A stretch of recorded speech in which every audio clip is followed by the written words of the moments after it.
Welcome to Inside Medical Malpractice, and thank you so very much for being here. Today marks part 2 of a 4-part series titled Trauma-Informed Lawyering. But whether you're a lawyer or not, whether you're a plaintiff or defense lawyer, a healthcare provider, a family who has experienced a medical trauma, or someone who knows someone who has, I promise there will be something valuable for you today. The idea for this series came from Sonia Nidger, a lawyer from Neinstein Personal Injury Firm in Toronto. Earlier this year, Sonia, who you're going to meet in episode 3, helped to organize a trauma-informed workshop at her law office. It was, by all reports, fabulous, so she put me in touch with the 2 presenters, one of whom is Kara Hardin, who is here with us today. In part 1 of this series, we started with Kara's co-presenter of that workshop, registered social work counselor and co-founder of the Canadian Perinatal Mental Health Training, Olivia Scobie. If you haven't listened to Olivia's podcast, please do. I can't even tell you how much I learned from her, much of which I wish I had known years ago. She's so knowledgeable and such a good teacher. And she started us all at the beginning by defining key phrases and terms, talking about how to recognize trauma in others and ourselves. She talked about the birth trauma at its different potential junctures in the journey, the pregnancy, the birth, the postpartum period, and focused not only on the trauma experienced by the patient when things go wrong, but the vicarious trauma experienced by family, friends, care providers, and eventually the lawyers who litigate their cases. In this episode, we're going to look at how our own personal trauma shows up at work and how it affects the way we deal with the people who've been traumatized. Then, in episode 3, Sonia Nidger, the lawyer who first contacted me about this podcast and a relatively new mother herself, is going to come on. Sonia is going to present a case study on birth trauma and talk about the real-life, day-to-day effect of dealing with trauma on lawyers, their practice, and their clients, and in Sonia's case, on her own labor and delivery. Then in the final episode, we're going to talk to a mother of an infant who was severely injured during the birth process, someone who has gone through the lengthy process of pursuing a malpractice lawsuit. She's going to share the story of her birth, the challenges of dealing with the legal system, and no doubt the trauma that has affected every single part of her life. But for today, let's get started. My guest, Kara Hardin, is a former practicing lawyer who is currently the co-founder of the Practice Lab in Toronto, a company that specialized in training how mental health can drive performance in high-achieving, high-pressure cultures and organizations. As I mentioned, the reason I even know about Kara is that she was one of the presenters of the Introduction to Trauma-Informed Lawyering early this year. She now works as a mental health educator and clinician. She describes her job as working at the intersection of mental health and performance.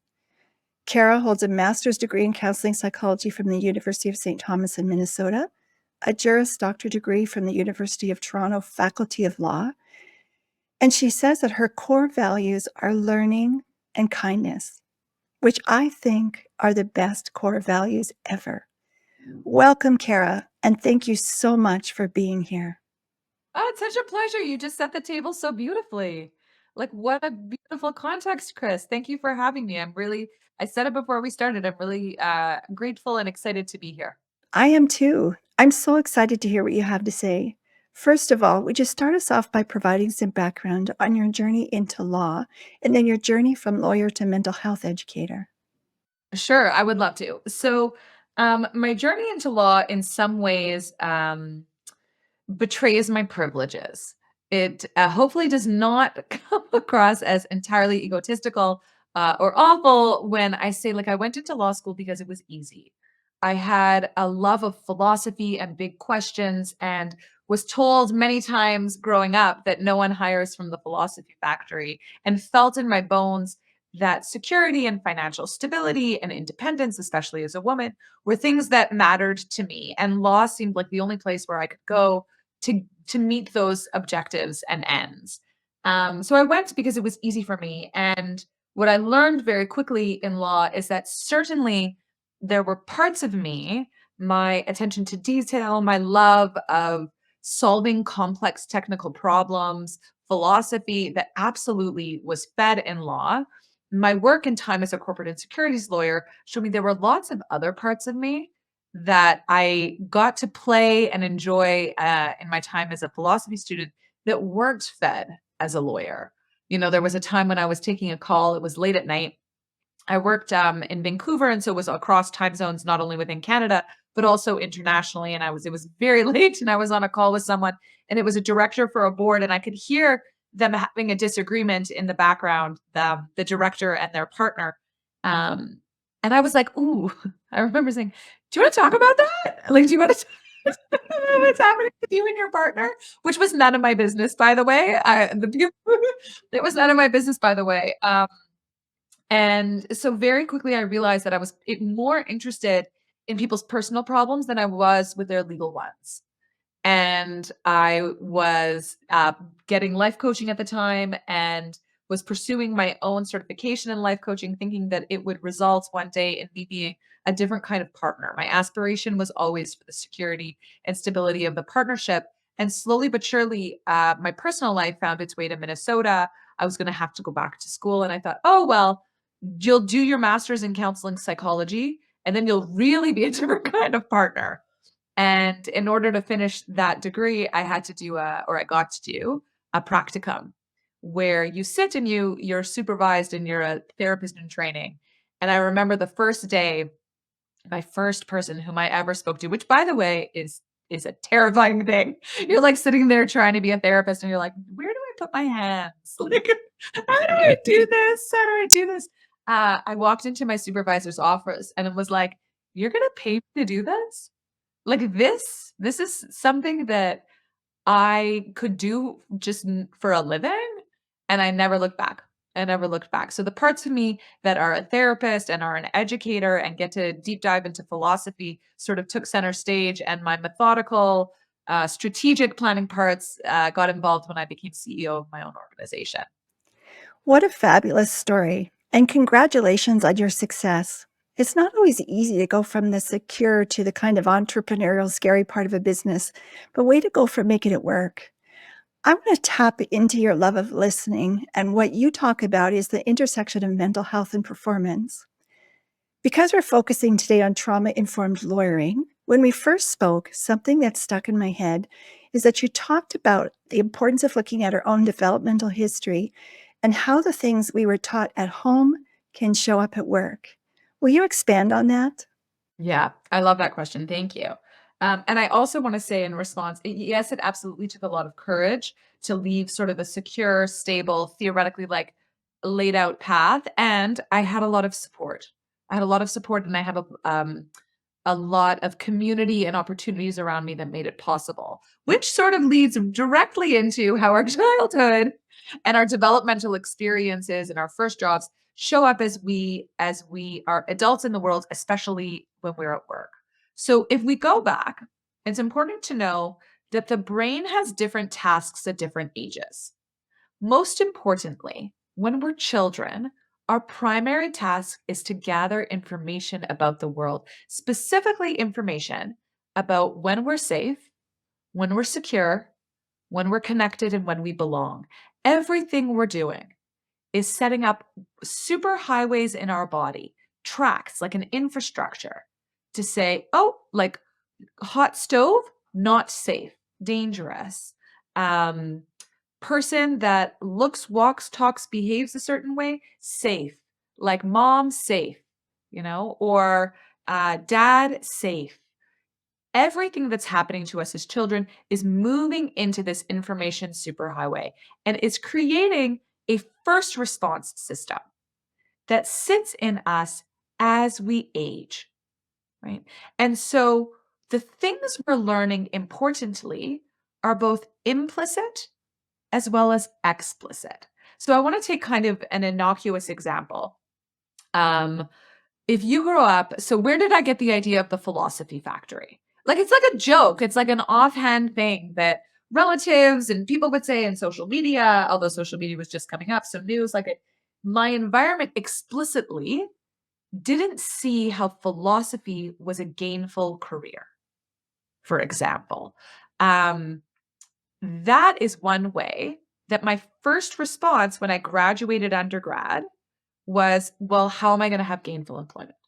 If I had grown up in a differently entrepreneurial family, I might have thought, oh, it's time to take 3 years off. It's time to do X, Y, Z. I might not have even gone to undergrad when I first started. So there's explicit, the ways we talk about things in the world. There's also implicit. When you look at the people in your lives, how many of them have postgraduate degrees? How many of them don't? How many of them expect you to have a postgraduate degree? How are grades spoken about? This exists not only in terms of professional achievement, it exists in terms of interpersonal dynamics. Like this is, critical race theory and sort of how we navigate different identities and intersections are based upon implicit and explicit bias and these tracks that are set up in our body. What is incredible to know is that we are like, these aren't set. These aren't cement or concrete in our body. I want you to imagine like a mattress. It's starts out as super flat. I was going to say perpendicular, but that's not the word. It's flat. It starts out as super flat. And if you sleep in the same position every night for 20 years, there's going to be a little indentation, right? There's going to be imagine a little fetal position, just sort of indentation that happens. It's going to be just sort of how your body naturally lies when you go on that mattress. It does not mean that you could not start sleeping in different patterns. It does not mean that you could throw an arm out, you could sleep on your other side. Like, of course you can. It just takes work and it can feel uncomfortable. And you have to be aware in the first instance that your body is slipping into that fetal position. Your body's going into the mattress. So know that this infrastructure, through this phenomenal development that we've learned about, it's called neuroplasticity. The brain is plastic. It is constantly changing and it takes effort and sometimes discomfort. That is a really great explanation, and your very practical explanations are so understandable. But what stuck in my head, and I wrote it down, is that as a child, we look to feel safe, secure, connected, and belonging. That is such a simple, beautiful explanation. But we all know, and I'm sure you know as well as anybody, that that isn't always the case. So once we figured out what our own personal traumas are, and perhaps even how they show up, what comes next? For a lot of the people that I work and engage with, part of their mattress programming, we can call it like the mattress experience, is that they have felt most safe, secure, connected, and like they belong when they're getting results, when people approve of them, when there is no conflict around them, and when they're right, quote unquote, accurate or right. So think of your uncle who's at the barbecue and like is arguing the most innocuous, obnoxious things. Like somewhere along the way, that uncle who was arguing about the one way street in the middle of downtown Toronto that is no longer a one way because there's construction, who is convinced that they are right, somewhere along the way, that uncle learned that if he wasn't accurate, he wasn't safe, he wasn't secure, right? Somewhere along the way. I think we all have that uncle. I have one. We all have that uncle. We all have that uncle. We love him dearly. If you want to have more empathy, think about the child who at some point it was so important for them to be right when they spoke. That even as an adult, right? So they're in the he is in the mattress. So when we are programmed, because we sort of find our grooves based upon the context in which we grow up. It's not just our genetics and our epigenetics, it's our resources, it's our access to services, it's our access to community, our access to parents that are emotionally intelligent and available, to opportunities to connect with a bunch of different caregivers and adults in our lives that have different perspectives and values and identities and intersections. All of this sort of comes to bear. And the populations that I work with are super high achievers. So traditionally, somewhere along that trajectory, without there being maliciousness or malintent. Like oftentimes we hear trauma and we think violence. People were just making jokes about a philosophy factory. Nothing bad was happening to me. I was like, oh, okay, I need to be a lawyer.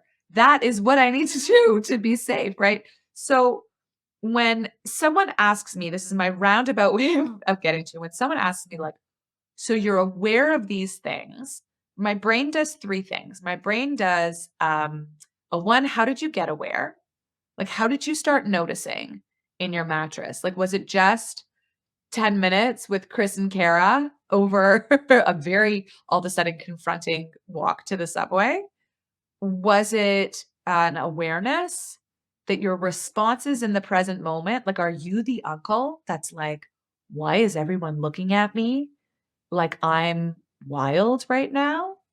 Like, is that like you're just noticing? So, how did you become aware? Is the first thing. And the next thing I get curious about is what is your expertise on what your right next step is. If you have developed as a result of other people for so long, sometimes the work you need to do is articulate in yourself, well, here's what I think I need. Now, that can be wholly unsatisfying because someone's like, Kara, I have no idea what I need. I didn't know I was the uncle until we're on this call right now. And I am desperately that uncle and embarrassed. And you're right. I always have to be right. So there's lots of avenues. So what I want to do is share the avenues with this really generous umbrella that there's no right or wrong way to be you. There's no right or wrong way to sleep at night, to pattern the mattress, to engage. Like, of course, you want to minimize harm on other people. Of course, you want to engage with community in mind and privileges in mind. And you just get to learn this. Like, this isn't like other achievement. It's not like going to school where someone has the curriculum and the requisites and they say, do all of these things and you will pass. This is your life. This matters and how you sleep, it's your life. And so finally, people are like, give me the list. Obviously, I am a proponent of therapy. I am myself a therapist. Olivia Scobie is one of the most highly regarded therapists I know, and she is a therapist. So I aspire for everyone to be connected. The thing about therapy is it has to be a fit. And my answer is getting long. So I'm going to make a note of that. I can answer that after. So, therapy. I would encourage you to read the books that speak to you. Listen to the podcasts that speak to you. Look around at your friend group and ask yourself, are these people reflective of my heart? Are they reflective of how I see the world and how I imagine myself in the world? Look at how you're spending your time. Is that reflective of your values? Is that reflective of what you imagine your life to be? And I understand that there are places here, like we all learn differently. So if you've become aware that your development is impacting your growth, you're on a track, you have ideas, follow them. That's a really great explanation, and I would love to hear your 2-day version of it because it's amazing to me as I grow older. Well, I used to think when I'm 30 or I'm 40 or I'm 50, I'm going to have all of this figured out. It amazes me how, even at this age, sometimes I open my mouth and out comes my uncle or my dad or whoever it is. It just comes straight out. It's the awareness that has been so valuable for me to connect the uncle coming out of my mouth to a behavior that was either praised or criticized in myself. It also gives me a fresh understanding, not only of me, but my family of origin. I'm thinking that maybe that uncle of mine never had the awareness or an opportunity to take the time to understand this. So I thank you so much. But tell us, I think the next step, once we become aware of, we talked about self management, what comes next? Once you become aware that every time you start to act like your uncle, you grab a hold of yourself and you say, hang on, I'm being the uncle and I need to be myself. In self management, can you talk about the importance of it, what it means, and why it's incredibly important for all of us? Sure. So I think what happens is the moment we realize we've become the uncle, both our brains and bodies explode, and there can be intense shame and embarrassment, like profound discomfort, because the uncle, right? And let's expand it, right? There's the uncle that like has to be right at the barbecue. There's the aunt, because patriarchy, that is so focused on getting every detail of that barbecue accurate. She has not eaten. She's got the quinoa salad. She's got the ribs. She's got options for everyone. She's like running around like a chicken with her head caught up. Like she's caring about the results. There's also the other family member, let's call it the cousin, that just needs everyone to get along. that just is there like peacemaking between all of the factions, because the quinoa salad's nice, but someone really should have thought about how there's a cilantro allergy. Like there's the peacemaker there, the cousin, and then there's like your sibling that just really wants everyone to like them. And you're like, I don't even recognize you in this environment because you're making jokes I've never heard you make. Why are you eating ribs? You're a vegetarian. Like, who are you right now that's seeking approval? Right? So there's these at least these four things. So we can expand that a bit. So when you notice yourself, um, I want to say like being younger, like in a part of you that feels like safety comes from eating ribs at the family barbecue, even though you're vegetarian, or needing to be right, or being the aunt that has everything laid out on the table, or. It's really painful. It can be really painful. So self-management to me is about noticing and making space for the discomfort inside with compassion and going, oh man, I'm doing it again. I'm doing it again. And that makes sense. And I'm safe. Like you look around at the family and you're like, what if I don't eat the ribs and it makes someone angry? Okay, so they'll be angry. And will I be safe? I think so. I think I will be.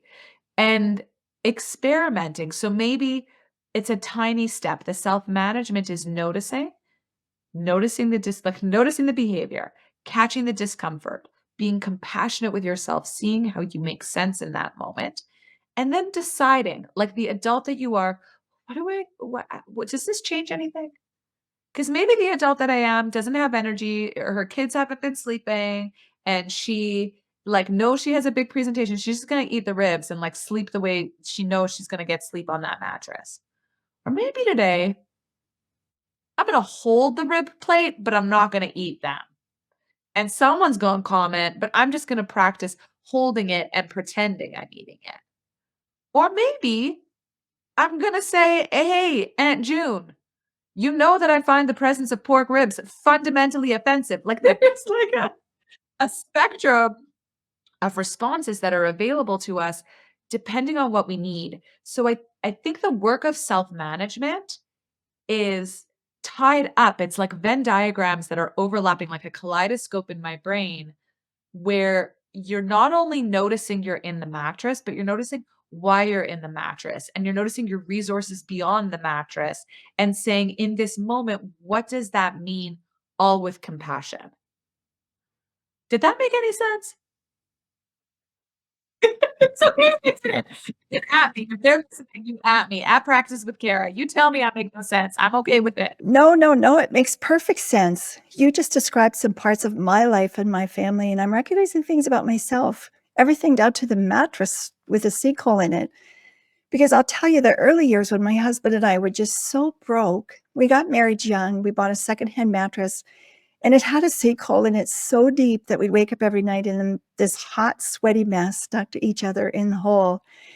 And I'm thinking that to me, that was a trigger. Like, I'm not that poor. We can afford a mattress. I don't have to live anymore like I'm poor. And it was the discomfort of being in the hot mess that triggered a change. And, now that I think about it, that's happened to me 1,000 times in my life that I want to also apply it going forward. It's at the times when I feel like I'm a hot mess that's my trigger to say, listen, what's going on here shouldn't be happening. And I'm not being true to myself. And I'm thinking in some old way.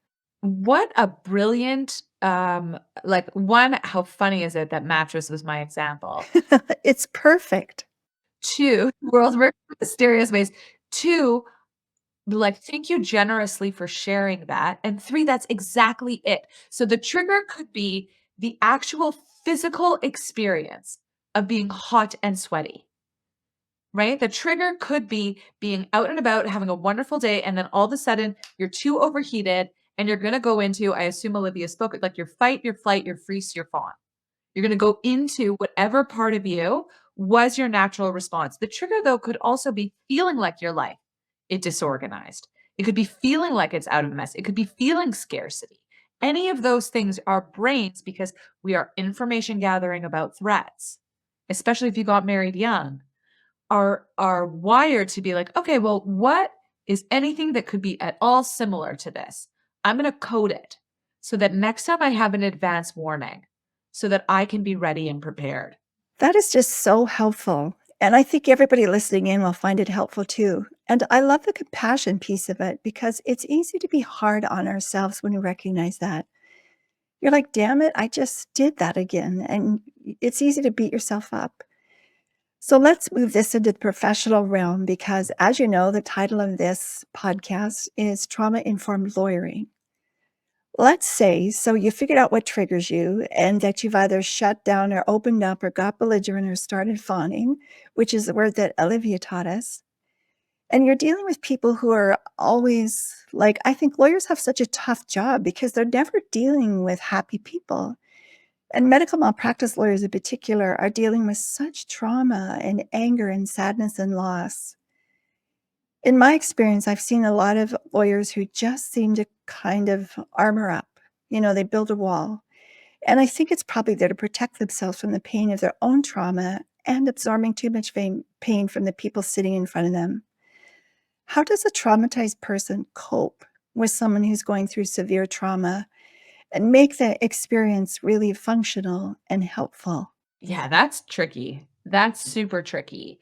Um, my brain went a couple of different ways. The first is the first time I heard the phrase armor up came from Brene Brown, who's a researcher out of Houston. I don't know if that's where you got it from or if that's your familiar. Yes, I definitely listen to her. Her vulnerability talk is amazing. It's amazing.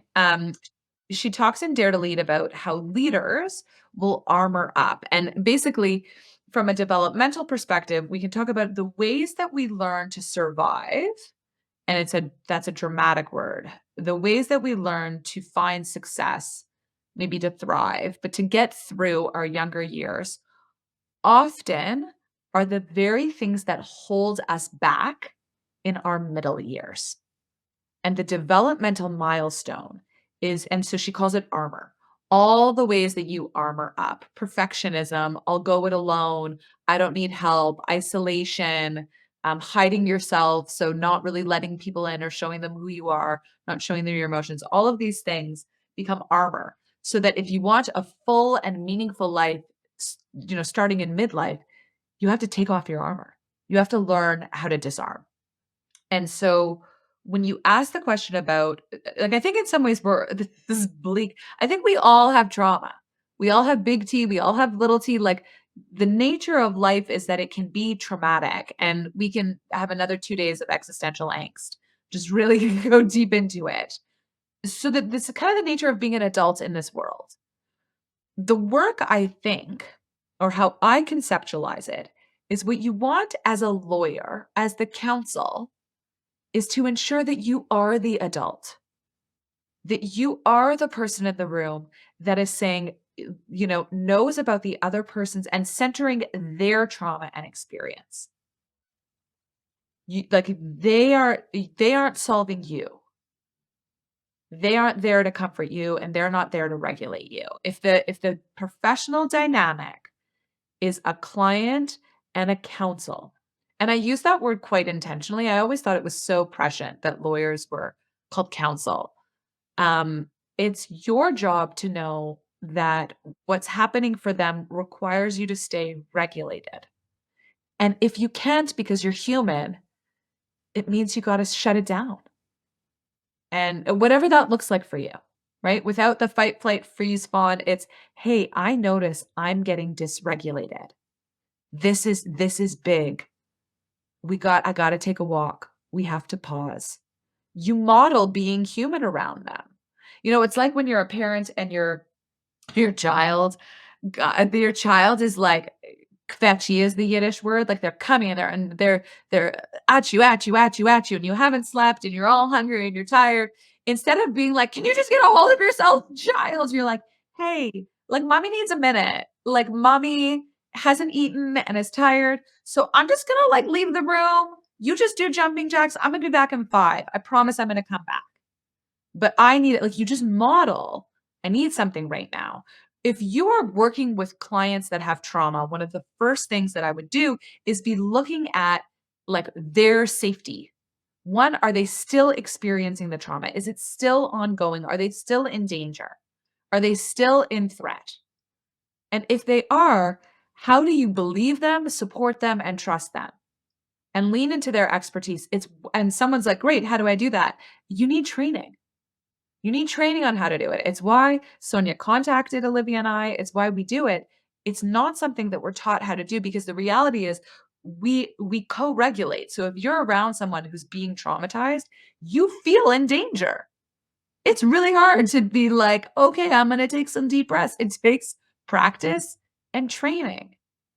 So it means you want to be the adult in the room, which requires training and practice. And again, incredible compassion because nobody gets it right all the time. There's also layers and layers of dynamics of historic injustice around around race and trauma that sits underneath all of this. There's a phenomenal podcast by Myrna McCollum called Trauma Informed Lawyering that I want to recommend to everyone who's interested in getting training and learning more about this. Awesome. That is a really great answer, and one I think that we could talk about for a long time. Can you offer just one piece of really practical advice to everybody? Let's face a situation where a very traumatized client or patient is sitting in their counsel's office and, the lawyer finds himself getting triggered or upset. They can't just say, listen, mommy needs a break or do some jumping jacks. I'll be right back. Because, we talked about the 2-year-old having a fit on the floor of a grocery store, and I saw that the other day, and I was like, I feel like doing that right now, but of course I can't. Can you give us just one great piece of practical advice of the room is getting hot and the lawyer's losing compassion or forgetting that they're the adult in the room? What can they say and what can they do in that moment? Sure. So the first is if you're dealing with someone, so I think about even like is the person in the trauma now, like are they in danger? Are you dealing with someone who's in danger? Like when we say traumatized, is it in the past? Is it present? Is it so present that the lawyer is there as it's happening? For example, are you dealing with a family dynamic where there's like you're witnessing abuse and it's not of a minor, there's no mandated reporting, but it feels traumatic to both you and them?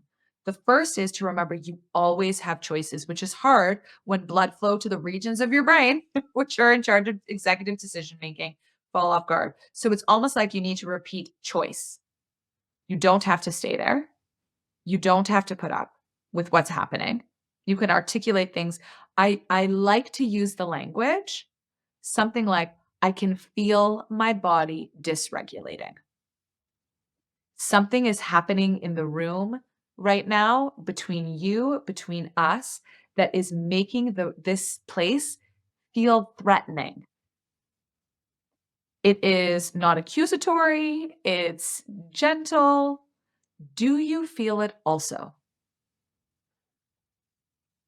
Like you name what's hey.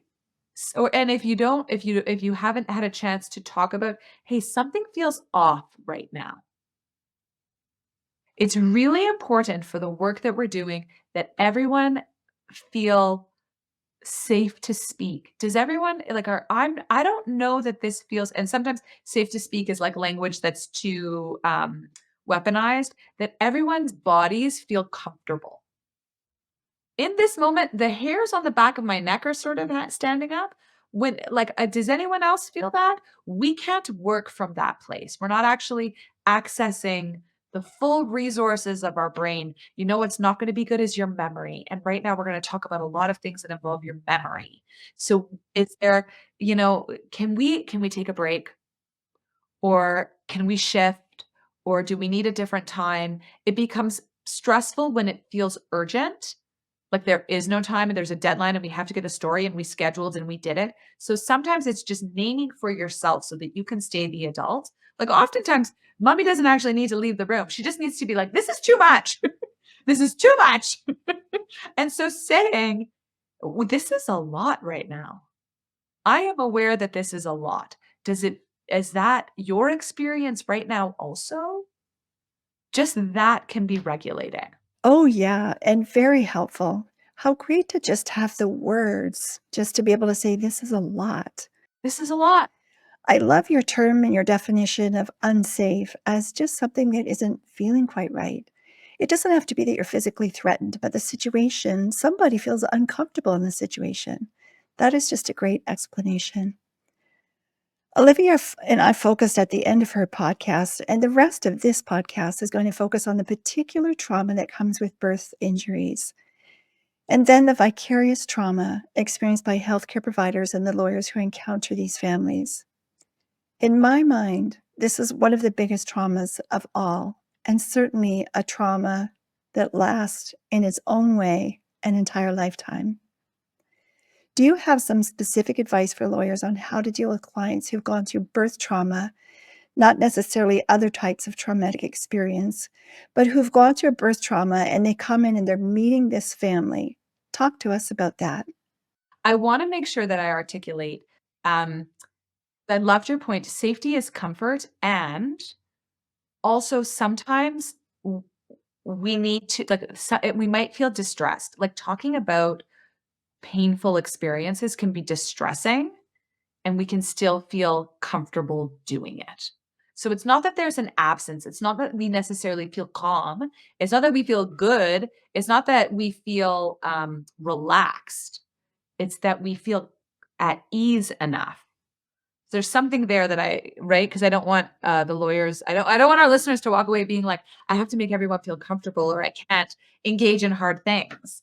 Um, in terms of helping lawyers deal with people who are experiencing some really hard things. So I actually, and I wonder if Olivia talked about the other side of this. So I think a lot about the impact of those discussions on the lawyers themselves.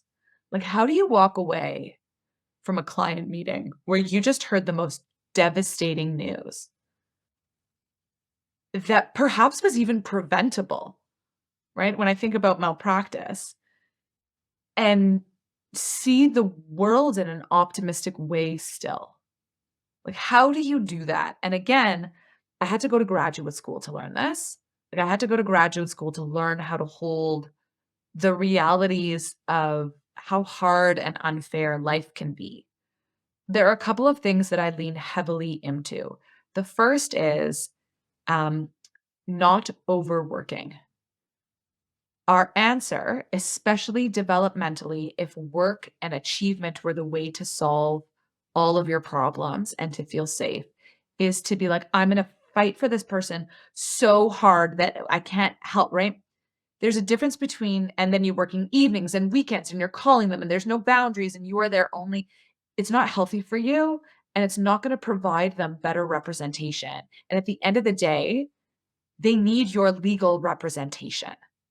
And so the work is about shoring up in yourself whatever resources, that's therapy, that's reading, that's hobbies, that's movement, food, like whatever it is in you that allows you to set those limits clearly for yourself and allows you to make sure that your battery is getting charged regularly enough so that you're well enough to go into the conversations. Francois Mathieu, out of Tend Academy, does brilliant work around compassion fatigue.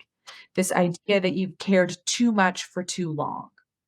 And so that is my biggest concern. And that requires people know their purpose, they know their boundaries, and they know how to keep them, which can be cold in this really dastardly system where, right, it's a really, and it's to know you do your best work when you are well and regulated. That was a really great answer again. And I think self care is the answer to so many things. And it's something that's so simple, but so hard to do at the same time.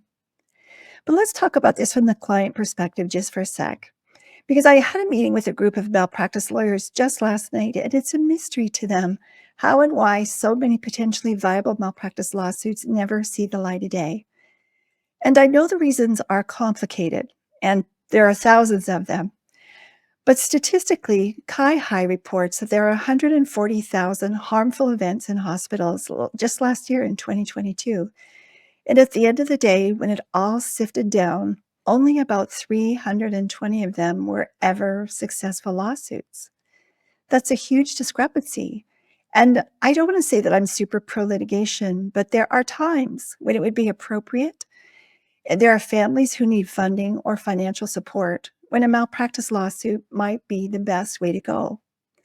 But based on your experience, both as a lawyer and a mental health educator, can you offer some insight into two things? First of all, why do clients or patients not pursue a lawsuit? And if they do reach out to a lawyer, why they may not follow through? And I'm particularly interested in your take in the first interaction of the client and their counsel, and how that meeting can either make them feel safe and able to go forward, or may push them away and cause them to ghost. So I think it's important that we go back to where we started and say that people are showing up to these phone calls with a rich history of personal developmental experience, not only with other individuals, but also with authority, also with law, also with systems of fairness and governance. And if you have a lifetime of experience where people have not believed that you are harmed, people have not respected the harm, there has righting that wrong. Um, it would be really natural to be like, "Yeah, that's what happens. Like, this is what life is." Like, the mattress would be set, and it would almost take something extraordinary to be like, "Well, wait a second. That could be different." And then you have to think also about the resources, and I'm not just talking about, um, monetary or privilege. I'm talking time, attention, and energy to address that. It is not something an individual alone can do. It requires a community. If someone has spent their entire life feeling like their concerns have not been not only not heard, but diminished, disregarded, the work that person would need to do in relation to other people who heard them, who validated them, who repeated them. eh, A 30-minute consult call, no matter how validating that lawyer is one drop in a bucket that's empty. And so that's part of a bigger piece of profound pain that, it is incumbent upon all of us to take people seriously, right? In particular, in the medical system, people, indigenous people and people of color, right?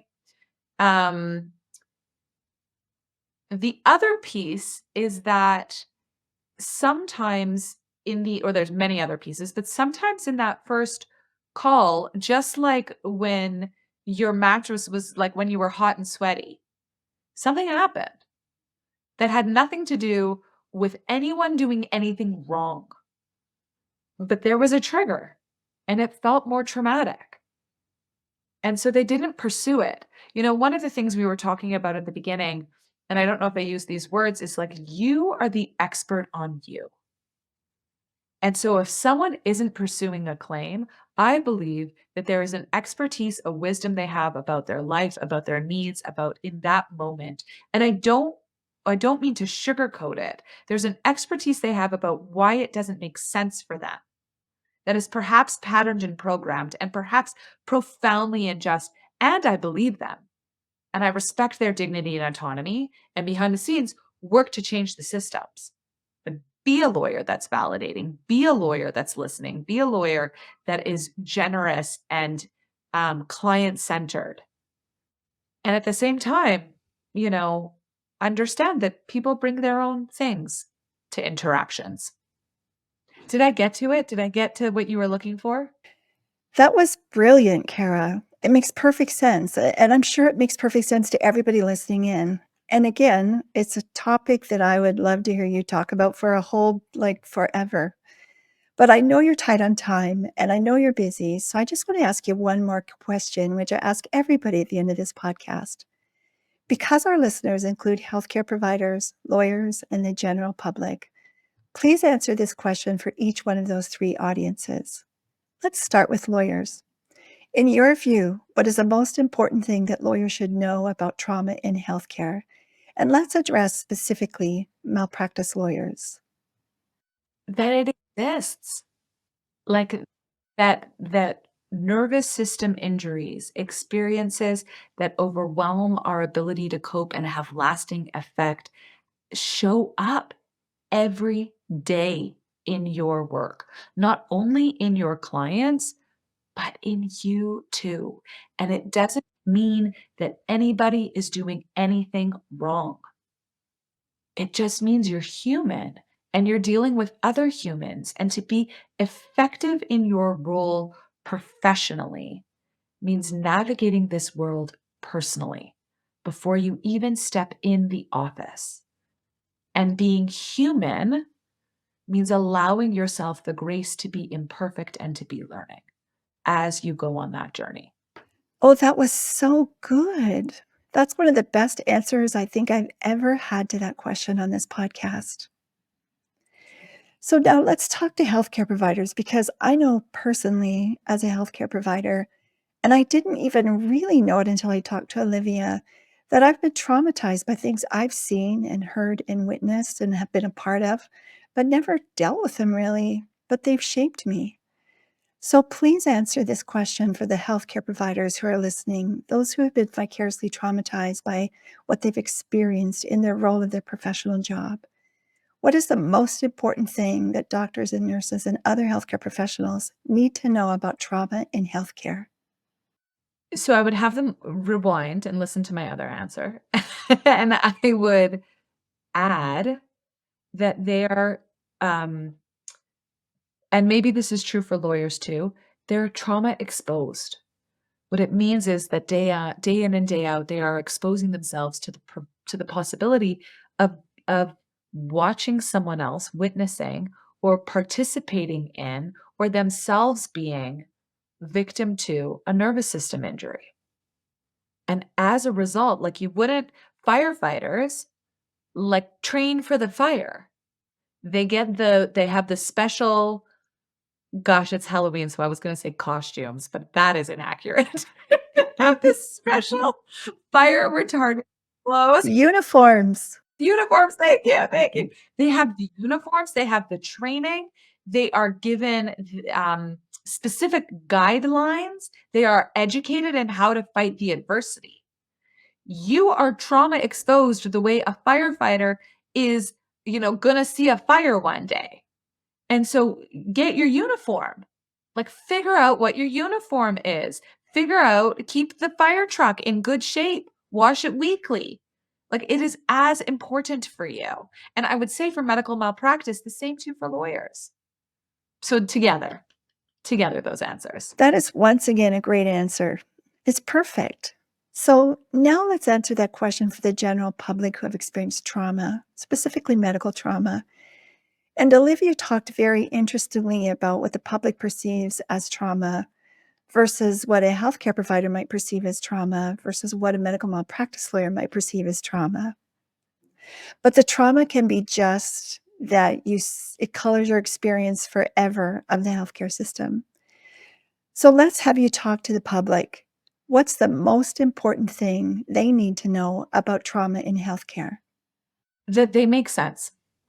So what I want them to hear is because of the mattress, we often assume, believe, tell ourselves that the way we are responding and living our lives doesn't make sense, that we're wrong, that we need to meditate more, or eat differently, or exercise, or that we're being unreasonable. We diminish ourselves, we set ourselves aside.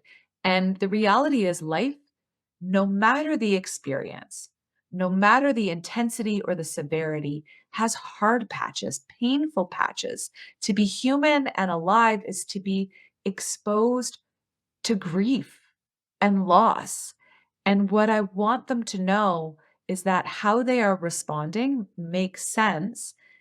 And they could surround themselves with people who believe that and could even try believing it themselves. Oh man, Kara, your answers have been excellent. This has been such a valuable podcast. Thank you so much for the generous sharing of your time and your wisdom. It was a pleasure. It was a pleasure. Thank you for you have such a generous listening ear. So thank you. Oh, no, thank you. It's been a pleasure. And I feel so much smarter for just having talked to you. I had a couple of personal insightful moments during our conversation. So thank you so much once again. And thanks to everyone who listened in. It's never lost on me that without you, we would not be here. If you enjoyed this podcast, please like and subscribe and leave us a review. And don't forget that in many jurisdictions, nurses, doctors, and lawyers can claim continuing ed credit for listening. The podcast is available on all the usual platforms, on the Inside Medical Malpractice YouTube channel, too. And if you're a malpractice lawyer who needs a healthcare expert or would like to talk about this for birth trauma or any other type of malpractice case, you can contact us anytime at experts@connectmlx.com. We're always here to help you out. Be sure to tune in for the next 2 episodes as we continue learning about trauma-informed lawyering. It's a great subject, and I'm learning so much. Goodbye, and take good care.